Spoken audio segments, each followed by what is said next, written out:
Welcome વિદ્યાર્થી મિત્રો. Gravitation for JEE નીટનું સેશન 3. વિદ્યાર્થી મિત્રો, ગુરુત્વીય સ્થિતિ ઉર્જા એકચ્યુઅલી મારે ડિસ્કસ કરવું હતું ગ્રેવિટેશનલ ઇન્ટેન્સિટી, પણ પછી એને એક નવા જ સેશન સાથે અને થોડા પ્રોબ્લેમ્સને પણ કવર થાય એ હેતુથી આપણે એને સૌથી છેલ્લે રાખ્યું છે. તો અત્યારે આપણે ગુરુત્વીય સ્થિતિ ઉર્જા વિશે સમજીએ.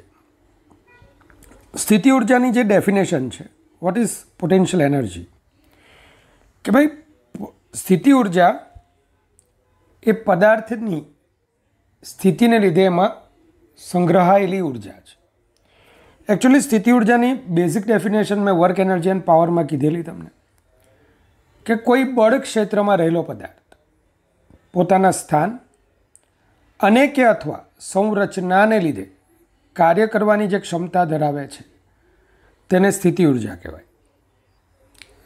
શું? કોઈ બળ ક્ષેત્રમાં રહેલો પદાર્થ એના સ્થાન અને કે અથવા સંરચના, સ્થાન અને કે અથવા સંરચના, તો ચાલો સ્થાન અને કે અથવા સંરચના, કન્ફિગ્યુરેશન, સ્પ્રિંગ એની સંરચનાને લીધે કાર્ય કરવાની ક્ષમતા ધરાવે છે. બરાબર? તો એમાં પણ સ્થિતિસ્થાપક એ સ્થિતિ ઉર્જા છે. તો વિદ્યાર્થી મિત્રો, આપણે ગુરુત્વાકર્ષી ક્ષેત્રની વાત કરીએ છીએ. તો કોઈ પદાર્થ જ્યારે ગુરુત્વીય ક્ષેત્રમાં હોય તો મતલબ કે બળ ક્ષેત્રમાં છે, તો ઇટ કેરીઝ સમ એનર્જી, મતલબ કે તે કંઈક ને કંઈક ઉર્જા ધરાવતો હશે. પણ હવે આ ઉર્જા ગણવી કઈ રીતે? તો સામાન્ય રીતે આપણે સ્થિતિ ઉર્જાનું કોઈ નિરપેક્ષ મૂલ્ય અગત્યનું નથી. તમે કોઈ પણ બિંદુ પાસે સ્થિતિ ઉર્જાને શૂન્ય લઈશો. કાર્ય ઉર્જા પાવર ચેપ્ટર જ્યારે ભણેલા ત્યારે આપણે સંદર્ભ સપાટી તરીકે પૃથ્વીની સપાટી લીધેલી.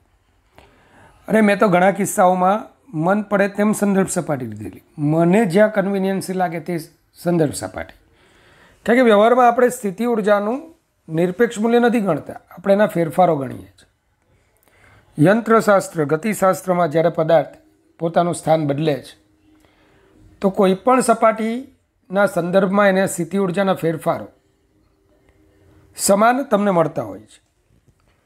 ચાલો, તો આપણે સામાન્ય રીતે સ્થિતિ ઉર્જાનું નિરપેક્ષ મૂલ્ય અગત્યનું ન હોવાથી કોઈ પણ બિંદુએ સ્થિતિ ઉર્જાનું મૂલ્ય શૂન્ય ગણી શકાય. આપણે હવે એક યુનિવર્સલ કન્વેન્શન, મતલબ કે પ્રણાલી તરફ જઈએ. પછી આજે ગુરુત્વાકર્ષી ક્ષેત્રમાં ભણીએ છીએ, પછીથી આપણે વિદ્યુત માટે ભણીશું કે ભાઈ કોઈ પણ બળ ક્ષેત્રમાં સ્થિતિ ઉર્જાની કન્સેપ્ટ શું છે. તો કે જ્યારે આ પદાર્થ અનંત હોય ને, અર્થાત કોઈ બળ ક્ષેત્રમાં ન હોય તો ત્યાં સ્થિતિ ઉર્જા શૂન્ય, અને ત્યાંથી આપણે બળ ક્ષેત્રમાં આવે ત્યારે તે કંઈક સ્થિતિ ઉર્જા ધરાવે. નંબર 2, આકર્ષી પ્રકારનું ક્ષેત્ર હશે, સ્થિતિ ઉર્જા ઋણ. અપાકર્ષી પ્રકારનું ક્ષેત્ર હશે, સ્થિતિ ઉર્જા ધન. તો અમુક વસ્તુને આપણે મોડે કરી નાખી કે ભાઈ ક્ષેત્રનો કન્સેપ્ટ હોય તો જ્યાં ક્ષેત્ર નથી ત્યાં સ્થિતિ ઉર્જા શૂન્ય. આકર્ષી પ્રકારનું ક્ષેત્ર, દાખલા તરીકે ગુરુત્વાકર્ષી ક્ષેત્ર આકર્ષી પ્રકારનું છે તો ત્યાં સ્થિતિ ઉર્જા ઋણ.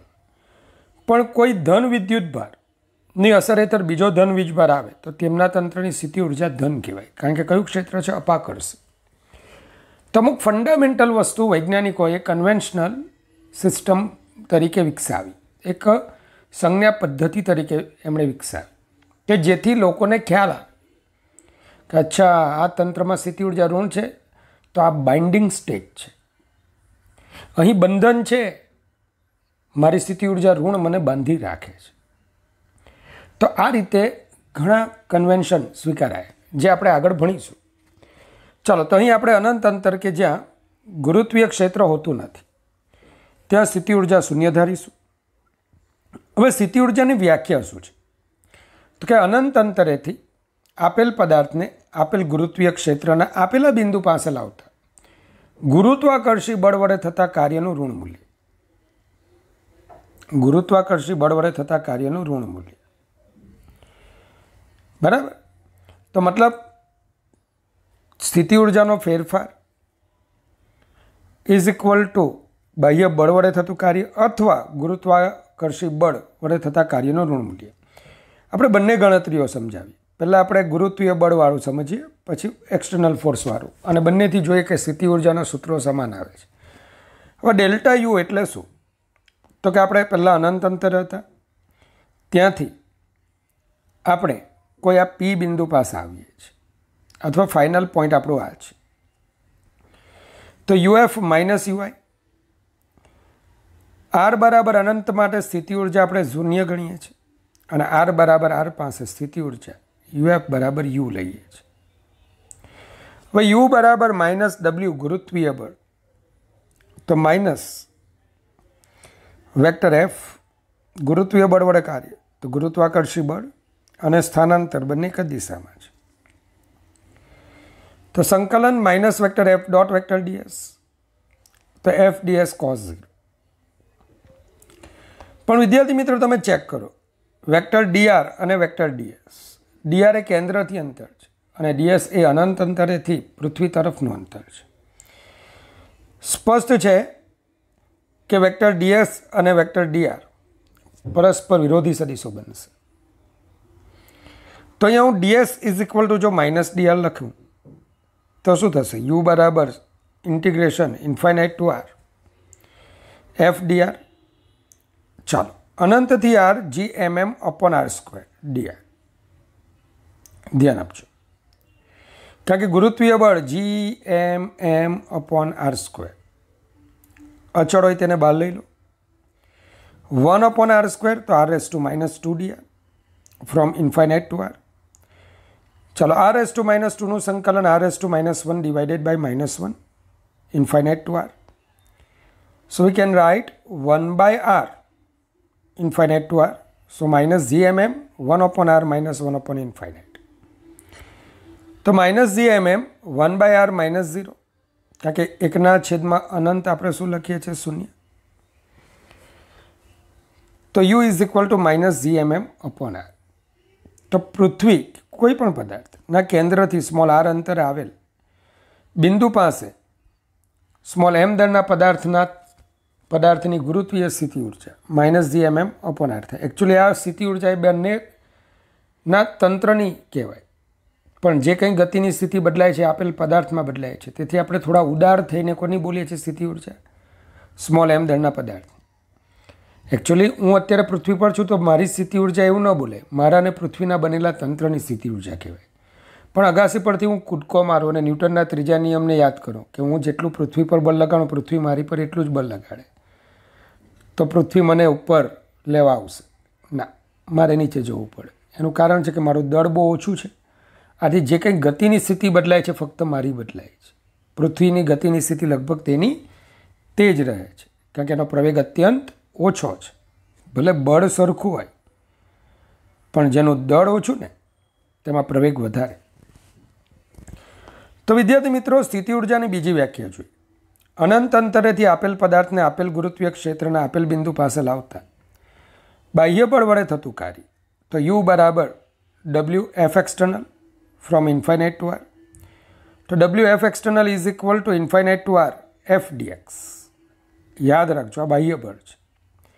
બાહ્ય બળનું મૂલ્ય ગુરુત્વીય બળ જેટલું જ, તો જીએમએમ અપોન એક્સ સ્ક્વેર. હા કે ના? X raise to minus 2 dx. Same limit અનંતથી આપણે આર સુધીની છે. સંકલન એક્સ રેસ ટુ માઇનસ 2નું સંકલન x raise to minus 1 upon minus 1. Minus આગળ લો, સેમ આગલી જ ગણતરી રિપીટ કરો. તો 1 upon r minus 1 upon infinite. તો U is equal to minus G M M upon r. Basically બંને રીતે તમને સ્થિતિ ઉર્જાના સૂત્રો સમાન જ મળે છે. પછી બાહ્ય બળ વડે કાર્ય ગણો કે ગુરુત્વીય બળ વડે થતા કાર્યનું ઋણ મૂલ્ય લો, બંનેનો જવાબ સેમ જ છે. પણ હંમેશા આટલું એક બાબતને યાદ રાખજો, આકર્ષી પ્રકારના ક્ષેત્રમાં સ્થિતિ ઉર્જા ઋણ હોય છે, જ્યારે અપાકર્ષી પ્રકારના ક્ષેત્રમાં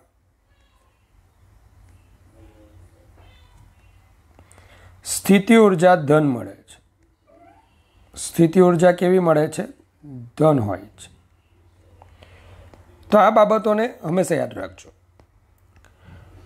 તો વિદ્યાર્થી મિત્રો, સ્થિતિ ઉર્જામાં ફેરફાર ગણીએ. ધારો કે તમે પૃથ્વીની સપાટી પર છો. આપણે અનંત અંતરે સ્થિતિ ઉર્જાને શૂન્ય ગણી છે. તો અનંત અંતરેને સંદર્ભ તરીકે લઈએ તો પૃથ્વીની સપાટી પર ગુરુત્વીય સ્થિતિ ઉર્જા શું આવશે? -GMM અપોન કેપિટલ આર, જ્યાં કેપિટલ એમ પૃથ્વીનું દળ, આર પૃથ્વીની ત્રિજ્યા. અમારે h ઊંચાઈએ પદાર્થની ગુરુત્વીય સ્થિતિ ઉર્જા ગણવી હોય તો એનું કેન્દ્રથી અંતર કેટલું થશે? r + h. તો h ઊંચાઈએ ગુરુત્વીય સ્થિતિ ઉર્જા -GMM અપોન r + h. આથી સ્થિતિ ઉર્જામાં ફેરફાર ΔU બરાબર UH માઇનસ U સપાટી -GMM upon r + h plus GMM upon r. ચાલો GMM કોમન લઈએ, 1 upon r -1 upon r + h, અને આનો લસા લઈએ તો r + h - r divided by r + h. ચલો r અને r કટ થશે તો ΔU is equal to GMM h upon r into r + h. જો તમે છેદમાંથી આ પદમાંથી r ને બહાર કાઢો તો 1 + h બાય r થાય. તો પદ શું થશે? r² in the bracket 1 + h by r. પણ GM અપોન r², પૃથ્વીની સપાટી પરનો ગુરુત્વ પ્રવેગ સ્મોલ g. તો ΔU is equal to mgh upon 1 + h by r, કારણ કે સ્મોલ g બરાબર GM અપોન r². હવે જો h r હોય, દાખલા તરીકે કાઇનેમેટિક્સમાં આપણે જ્યારે પદાર્થને ઉર્ધ્વ દિશામાં ફેંકતા હતા તો કંઈ આપણે 500 કિલોમીટર ઊંચાઈ પદાર્થને ફેંકી નહોતા દેતા, હાથ છૂટા થઈ જાય આપણે. તો એનો મતલબ કે જો h કેપિટલ R હોય તો h by r tends to 0 થાય. તો 1ની સાપેક્ષે h બાય rને આપણે અવગણીએ તો ΔU is equal to mgh મળે. હવે ખ્યાલ આવશે કે વર્ક એનર્જી એન્ડ પાવરમાં આપણે લીધેલી ઊંચાઈઓ પૃથ્વીની ત્રિજ્યાની સરખામણીમાં ઓછી હતી. આ તમને ખરેખર ગૂંચવું એવું છે. ઘણા લોકો આવો ક્વેશ્ચન પૂછી કાઢે. આ વખતનું નીટનું પેપર 2020નું નીટનું પેપર સાવ સહેલું. બરાબર, મને સૌથી વધારે દુઃખ થયું. એનું રીઝન કે બધી જ બાબતો ઝીણવટપૂર્વકની બાબતો ડિસ્કસ કરેલી હોય અને આ પેપર 23 મિનિટમાં પૂરું થાય. લોકોએ 23 મિનિટમાં પૂરું કર્યું પણ ખોટું પૂરું કર્યું. 4-5 MCQ જેમાં માર્ક ન જ જાય તો એમાં ખોટા પડે. તો ધ્યાન રાખજો, બેઝિક્સ ક્લિયર રાખો. ચાલો હવે આપણે પદાર્થે પ્રાપ્ત કરેલી ઊંચાઈ વિશે સમજીએ. ધારો કે તમે એક પદાર્થને ઉર્ધ્વ દિશામાં v જેટલા વેગથી ફેંકો છો. v જેટલા વેગથી ફેંકો છો. યાદ રાખજો, આ કાઇનેમેટિક્સનો વેગ નથી, નાનો નાનો વેગ.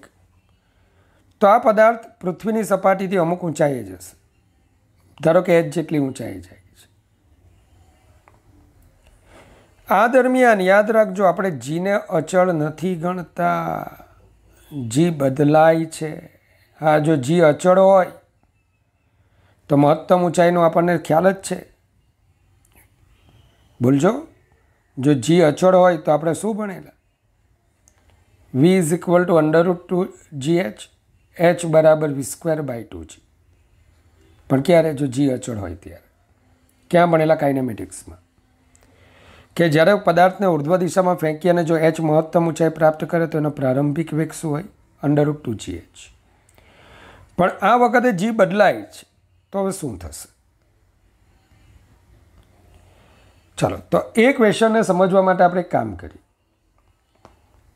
આપણે જાણીએ છીએ કે જ્યારે પદાર્થ ઉર્ધ્વ દિશામાં ગતિ કરે તો યાંત્રિક ઉર્જા સંરક્ષણનો નિયમ શું કહે? સ્થિતિ ઉર્જામાં વધારો થાય, ગતિ ઉર્જામાં ઘટાડો થાય. પણ આવું ક્યારે? જ્યારે આપણે હવાના અવરોધને અવગણીએ તો ડેલ્ટા કે પ્લસ ડેલ્ટા યુ બરાબર 0, તો માઇનસ ડેલ્ટા કે બરાબર ડેલ્ટા યુ. ચાલો, ડેલ્ટા કે અંતિમ, તો જ્યારે મહત્તમ ઊંચાઈ હશે ત્યારે એની ઝડપ શૂન્ય, ગતિ ઉર્જા શૂન્ય. માઇનસ પ્રારંભમાં વી ઝડપથી ફેંકેલું, માઇનસ હાફ એમ વી સ્ક્વેર. ચાલો, ડેલ્ટા યુનું આ સૂત્ર હવે કાયમી યાદ રહી ગયું, mgh upon 1 plus h by r. વ્યાપક સૂત્ર છે, સરસ. ચાલો, સાદુરૂપ આપણે આપીએ તો v square by 2 m cut થઈ જશે, gh upon 1 plus h by r, 2gh v square plus v square h by r. ચલો, એચને કરતા બનાવીએ તો h is equal to V square upon 2g minus V square by r. જો વીનું મૂલ્ય અત્યંત નાનું હોય, વ્યવહારમાં આપણે જ્યારે ફેંકતા હોઈએ ત્યારે, તો v square by r tends to 0 થાય, તો h is equal to V square by 2g થાય. અને આ કિસ્સો આપણા જ્યારે h લેસ ધેન આર હોય તો ત્યારે આપણે જીને અચળ ગણીએ છીએ, તો એ કિસ્સાની સાથે આ સમતુલ્ય છે. તો વિદ્યાર્થી મિત્રો, આજે આપણે નવું એક જાણીએ કે ભાઈ ઘણી વખત ગૂંચવવા માટે પદાર્થને ખૂબ મોટા વેગથી ફેંકવામાં આવે, તો ત્યાં તમારે અચળ પ્રવેગ લઈને બેસી ન જવાનું. હું એમ કહું છું કે ભાઈ એક પદાર્થને હું 1000 મીટર પર સેકન્ડની સ્પીડથી ફેંકું છું, તો તેવા સંજોગોમાં એ કેટલી મહત્તમ ઊંચાઈ પ્રાપ્ત કરે? તો આપણે જનરલી, આ તો બહુ ઇઝી છે, વી બરાબર √2gh, એના પરથી h શોધી કાઢીએ. પણ ના, વ્યાપક સૂત્ર શું છે? V square by 2g minus V square by R, V square by 2g minus V square by R. તો સૂત્રને ખાસ યાદ રાખજો. ચાલો, મહત્તમ ઊંચાઈ પ્રાપ્ત કરવા માટે લાગતો સમય. ધારો કે આપણી પૃથ્વી સપાટી પરથી વી જેટલી ઝડપથી પદાર્થને ઉર્ધ્વ દિશામાં ફેંકીએ, કોઈક વખતે વાય જેટલી ઊંચાઈએ છે ત્યારે એનો ઉર્ધ્વ દિશામાંનો વેગ વીવાય છે. આ વખતે પણ યાંત્રિક ઉર્જા સંરક્ષણનો નિયમ લઈએ તો minus delta K is equal to delta U. Minus delta K તો half M V Y square minus half M V square is equal to mgy upon 1 plus Y by r. ત્યાં આપણે h ઊંચાઈ માટે mgh upon 1 plus h by r લખતા હતા, તો અહીંયા Y ઊંચાઈ છે. ચલો, હાફ એમ વી સ્ક્વેર માઇનસનું ચિહ્ન અંદર લઈએ તો half M V square minus half M V Y square, mgy upon 1 plus Y by R. તો V Y square is equal to V square minus 2gy upon 1 plus Y by R. V Y is equal to V square minus 2gy divided by 1 plus Y by R raise to half. પણ V Y બરાબર DY by DT, V square minus 2gy divided by 1 plus Y by R raise to half. ચાલો, આપણે સમય શોધવાનો છે, તો બહુ simple વસ્તુ છે. 0 થી h d y v square minus 2gy 1 plus Y by R raise to half is equal to સંકલન 0 થી t dt. બસ આને સોલ્વ કરો. જુદી જુદી પરિસ્થિતિમાં આને સોલ્વ કરવાનું હશે. મેં ફક્ત એક પદ્ધતિ બતાવી છે, અને આમાં પણ યાદ રાખજો, આ ગણતરી કરતી વખતે પણ જી અચળ નથી તેમ ધારીએ છીએ. અહીંયા જે જી છે એ સપાટી પરનો જી છે, ધ્યાન આપજો. પણ જેમ જેમ ઉપર જઈશું, આ જી અચળાંક છે, પણ જેમ જેમ ઉપર જઈએ છે સ્મોલ જીનું મૂલ્ય બદલાતું છે, તો તેવી સ્થિતિમાં આપણે આ પરિણામ મેળવી શકીએ ગમે તે ઊંચાઈ માટે. યાદ રાખજો. તો ધ્યાન આપો કે આ રીતે તમે પ્રોબ્લેમ સોલ્વ કરી શકો. ચાલો, હવે આવે છે self energy of the earth. Self energy કે ભાઈ તમે જ્યારે પૃથ્વીને બનાવો છો, એકચ્યુઅલી તમે કંઈ બનાવતા નથી, પણ જ્યારે પૃથ્વી બની હશે તો એનો પહેલો એક કણ આવ્યો હોય, ક્યાંથી અનંત અંતરેથી આવ્યો હોય, પછી બીજો કણ આવ્યા હોય, પછી ત્રીજા, ચોથા. પહેલો કણ જ્યારે આવેલો ત્યારે કોઈ બળ નહોતું, કોઈ ગુરુત્વીય બળ નહીં હતું, પણ બીજો જ્યારે કણ આવે છે ને તે પહેલા કણના ગુરુત્વીય ક્ષેત્રમાં આવે છે. તો બીજા કણ માટે શું કરવું પડશે? કાર્ય. બે કણોનું જેવું તંત્ર બની જાય, ત્રીજો કણ આ બે કણોની અસર હેઠળ આવે છે. ત્રણ કણોનું તંત્ર બને, ચોથો કણ એ ત્રણની અસર હેઠળ આવે છે. આમ ક્રમશઃ આવતા કણો એ અગાઉ આવી ચૂકેલા કણોની હાજરીમાં આવતા હોવાથી કાર્ય કરવું પડે છે. આમ પૃથ્વી પોતે જ્યારે બની હોય તો આવું કણોનું તંત્ર બનાવવા માટે આપણે શું કરવું પડે છે? કાર્ય. અને એ કાર્યને અનુરૂપ જે ઉર્જા એમાં સંગ્રહાય ને એ ઉર્જાને આપણે શું કહીએ છીએ? એની સેલ્ફ એનર્જી, સ્વયં ઉર્જા. પણ એની કરતાં મારે ગુજરાતી કરતાં અંગ્રેજી મને ગમતું સેલ્ફ એનર્જી સારું લાગે છે, એટલે મેં સેલ્ફ જ રાખ્યું છે. સૂત્ર યાદ રાખવાનું છે, પણ તેમ છતાં કન્સેપ્ટ તમારે ભણાવવો પડે ને. બુકમાં નથી, એનસીઆરટીમાં, પણ બહુ અગત્યનો ટૉપિક છે. તો સાંભળજો, આપણે એક કામ કરીએ. હવે આને આપણે કેવી રીતે ગણીએ? તો થોડો આમાં ટાઈમ લઈએ આપણે. કે ધારો કે આપણી આ પૃથ્વી છે અને કોઈ ક્ષણે પૃથ્વી સ્મોલ આર ત્રિજ્યાની બની ચૂકી છે. સ્મોલ આર ત્રિજ્યાનું દળ એમાં આવી ગયું છે અને એની આ ત્રિજ્યામાં ડીઆર જેટલો સૂક્ષ્મ મેં વધારો કર્યો છે. સ્મોલ આર ત્રિજ્યા હતી અને ત્રિજ્યામાં ડીઆર જેટલો વધારો કર્યો. તો આટલું દ્રવ્ય મારે બહારથી ઉમેરવું પડ્યું. ધારો કે આનું દળ ડીએમ છે. તો આ જે ડીએમ દળ આવ્યું કોની હાજરીમાં આવ્યું? તો કે આ ગોળામાંના સ્મોલ એમ દળની હાજરી. તો એ માટે જે કાર્ય કર્યું એ કાર્ય ક્યાં ગયું? તો કે એમાં સ્થિતિ ઉર્જા સ્વરૂપે સંગ્રહાયું. શાના સ્વરૂપે સંગ્રહાયું? સ્થિતિ ઉર્જા સ્વરૂપે સંગ્રહાયું. બસ. તો આપણે એક કામ કરવું પડશે, સ્મોલ એમ ગણવા પડશે. ચલો, સ્મોલ એમ કેવી રીતના ગણશો? તો દળ બરાબર ઘનતા ગુણ્યા કદ. રો ઇઝ ઇક્વલ ટુ પૃથ્વીનું કુલ દળ છેદમાં પૃથ્વીનું કુલ કદ ઇન્ટુ 4/3 પાઈ આર ક્યુ. તો m r cube upon r cube. આ થઈ ગયું સ્મોલ એમ. અને એની પર કોને આપણે ચડાવ્યું છે? ડીએમ દળનું આવરણ. અહીંયા પણ ઘનતા ગુણ્યા કદ, રો ડીવી. અને તમને મેં કેટલીય વખત ભણાવ્યું કે આટલા સૂક્ષ્મ વિભાગનું, છાયાંકિત વિભાગનું કદ 4 પાઈ આર સ્ક્વેર ડી. અને રો બરાબર પૃથ્વીનું કુલ દળ, પૃથ્વીનું કુલ કદ. તો 3m r square d r upon r cube. તો વિદ્યાર્થી મિત્રો, સ્મોલ આર ત્રિજ્યાના ગોળામાંનું દળ તમને મળી ગયું. Clear?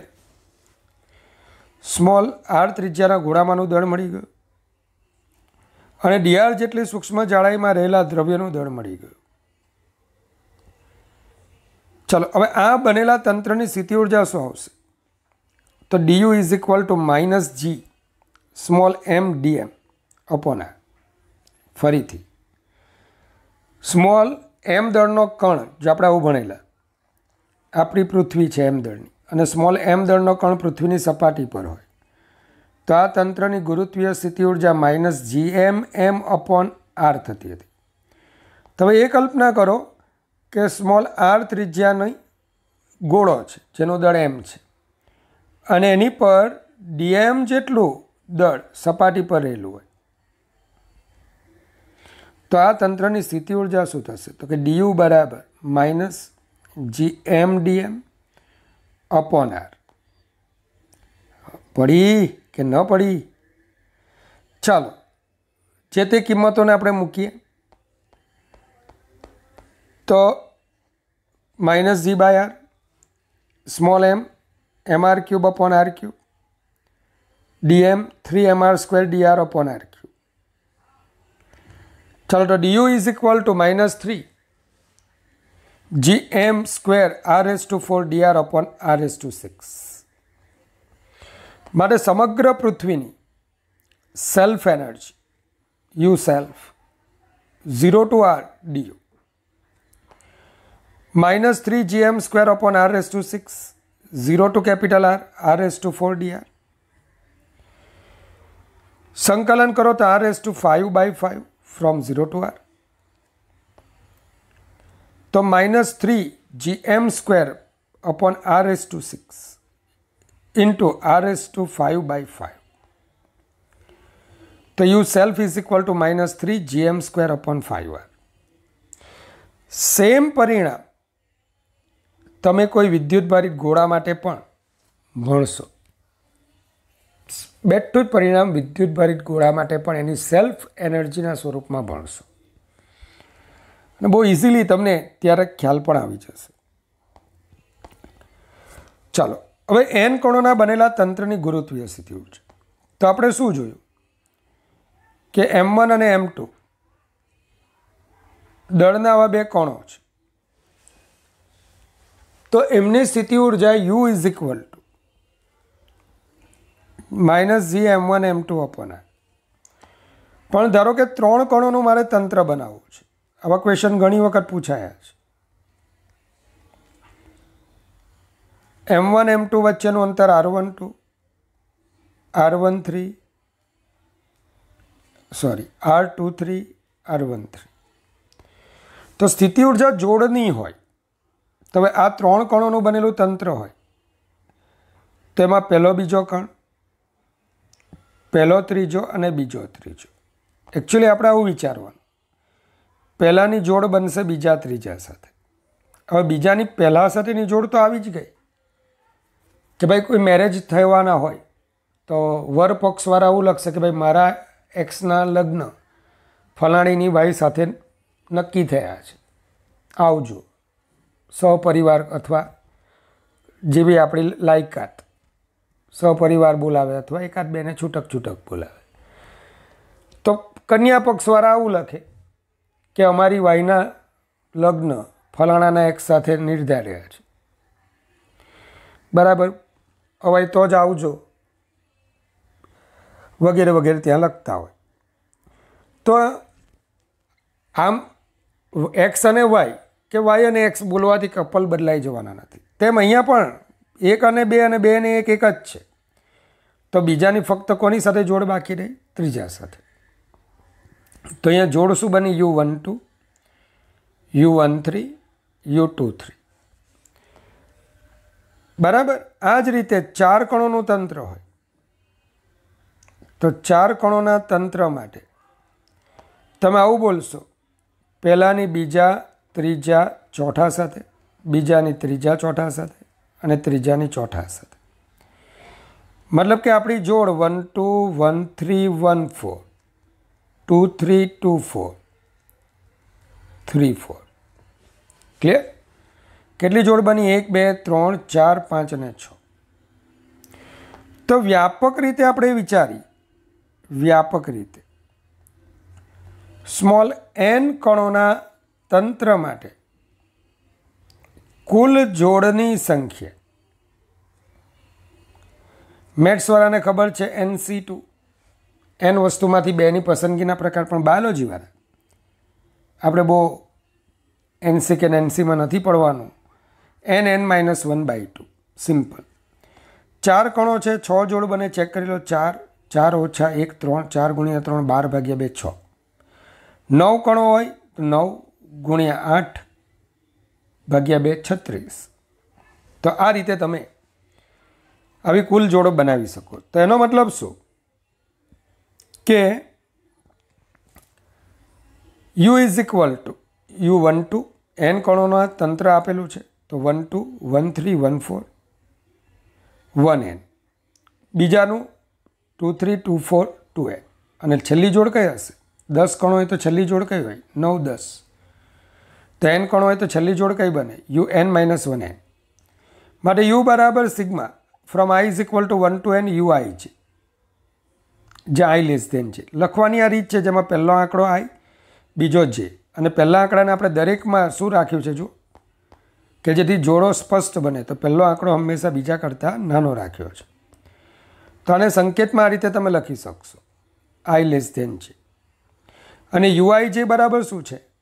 -g mi mj upon ri છે. અને rij શું છે? તો કે mi અને mj દળના કણો વચ્ચેનું અંતર છે. તો 4 કણોના બનેલું તંત્ર, 3 કણોના બનેલું તંત્ર, મેક્સિમમ JEE નીટમાં આ પ્રકારના પ્રશ્નો આવે છે. તો આપણે એક એક્ઝામ્પલ જોઈએ કે આકૃતિમાં દર્શાવેલ કેપિટલ M દળ અને L લંબાઈના સળિયા તથા બિંદુવત દળ એમથી બનેલા તંત્રની ગુરુત્વીય સ્થિતિ ઉર્જા શોધો. શું માહિતી આપેલી છે કે તમને એક સળિયો આપ્યો છે, નિયમિત સળિયો છે, L લંબાઈ છે અને એના એક છેડાથી સ્મોલ a અંતરે એક બિંદુવત દળ સ્મોલ m રહેલું છે. જો હું એક કણ લઈને આ કણ સાથે પેર બનાવું, સળિયાનો એક કણ લઉં અને આપણને જે આપ્યો છે બિંદુવત દળ એની સાથે એની પેર બનાવું, તો એ પેર બનાવતા મારી પેર છૂટી થઈ જાય. મતલબ કે મારી વાઈફ છૂટાછેડા આપીને જતી રહી કે ભાઈ આ તો સળિયા પાછળ પડેલો છે. તો મને કોણ બચાવશે? તો કે ન્યૂટન. ન્યૂટન શું કહે છે કે તમે એક કામ કરો, એક કણને ધ્યાનમાં લો. તમે આ સળિયામાં એક એવો વિભાગ પસંદ કરો કે જે વિભાગના બધા જ કણોનું સ્મોલ એમથી અંતર લગભગ સરખું થાય. આ તંત્રની સ્થિતિ ઉર્જા ગણી કાઢો. આવા જેટલા વિભાગો આવેલા છે બધાની સ્થિતિ ઉર્જા ગણીને એનો શું કરો? સરવાળો. પણ આવા ખંડો એક પછી એક સતત આવેલા હોવાથી આવો સરવાળો શામાં પરિણમશે? સંકલનમાં. તો પહેલું આપણે આખા સળિયાને dx જેટલી સૂક્ષ્મ લંબાઈના વિભાગમાં વિભાજિત કરીએ. આવા એક વિભાગનું દળ dm બરાબર લેમડા dx, જ્યાં લેમડા રેખીય દળ ઘનતા m/l dx. m દળના કણથી આ dm દળનું અંતર x છે. તો આ તંત્રની સ્થિતિ ઉર્જા શું બનશે? તો du is equal to -g m dm upon x. ચાલો, du બરાબર -g dm m/l dx upon x. માટે સમગ્ર તંત્રની સ્થિતિ ઉર્જા, ગુરુત્વીય સ્થિતિ ઉર્જા જો તમે ગણવા માગતા હો તો u is equal two integration du from એક છેડાથી બીજો છેડો. તો પહેલો છેડો કેટલા અંતરે? બીજો છેડો કેટલા અંતરે? L + a. ચાલો, તો du -gmm upon L constant a થી L + a. ચાલો, 1 upon x dx -gmm upon L ln x a થી L + a -gmm upon L ln L + a minus ln a. તો -gmm upon L ln શું આવશે? લોગની બાદબાકી અંદરના પદોનો ભાગાકાર. તો પરિણામ તમને આવું મળશે. ભૂલજો. તો આ રીતે તમે ગણતરી કરી શકો. તો વિદ્યાર્થી મિત્રો, આજનું આ જે સેશન છે ખાસ કરીને સેલ્ફ એનર્જી જે છે એને કમ્પ્લીટલી યાદ રાખજો.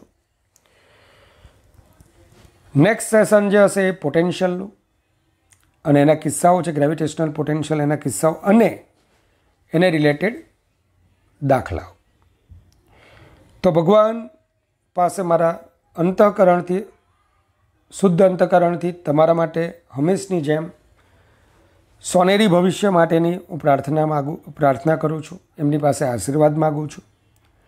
તમને હંમેશા ભગવાન ખુશ રાખે, કારકિર્દીને તમારી ખૂબ જ ઉજ્જવળ બનાવે. Goodbye, take care, God bless you infinitely, all my students.